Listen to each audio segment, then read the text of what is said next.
Ce schéma, il est connu, vous voyez, depuis très longtemps, ça fait plus d'un siècle. Alors ce schéma, il peut vous sembler compliqué, mais il résume le double tranchant de l'émotion, de l'intensité émotionnelle.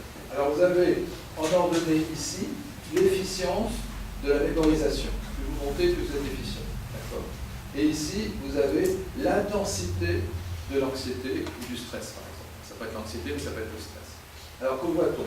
Eh bien, si vous avez un niveau d'anxiété faible, eh bien, votre capacité de mémorisation est relativement faible. Et puis, plus vous augmentez le stress ou l'anxiété, et plus vous augmentez l'efficacité de votre mémorisation. Sauf qu'à un moment, vous avez atteint votre optimum, vous continuez à augmenter l'anxiété ou le stress, et votre efficience mémorielle diminue au point d'être totalement inhibée. Ce schéma, il est superbe, tout le monde le comprend, il est magnifique, sauf que je suis incapable de déterminer chez vous si votre optimum, il est là, ou s'il est là, ou s'il est là. Vous comprenez ce que je veux dire? C'est que là, c'est une courbe, mais dont l'optimum pourrait être là pour certains, et l'optimum pourrait être là pour d'autres, pour la même intensité d'anxiété ou de stress. Et ça, ce serait très important à déterminer, puisqu'on pourrait adapter les fonctionnements dans la vie ou les fonctionnements professionnels selon le moment où est atteint cet optimum.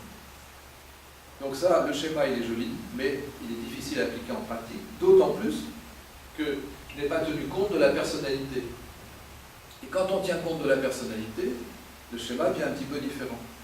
Si vous prenez une personne qui a une anxiété chronique, eh bien vous voyez que pour un niveau d'anxiété très faible, vous avez très vite atteint une efficacité cognitive. Et si vous augmentez un tout petit peu ce niveau d'anxiété, vous abaissez l'efficacité mémorielle ou cognitive. Alors que chez des sujets non anxieux, eh bien, au début, avec un faible niveau d'anxiété qui sera très utile chez l'anxieux chronique pour avoir son niveau de performance, eh bien, le non anxieux, lui, sera peu performant.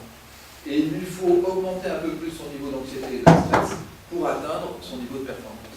Et ce que vous voyez, c'est qu'il y a une différence entre le moment où on atteint la courbe, le pic d'efficacité chez le non-anxieux, chez l'anxieux par rapport au non-anxieux.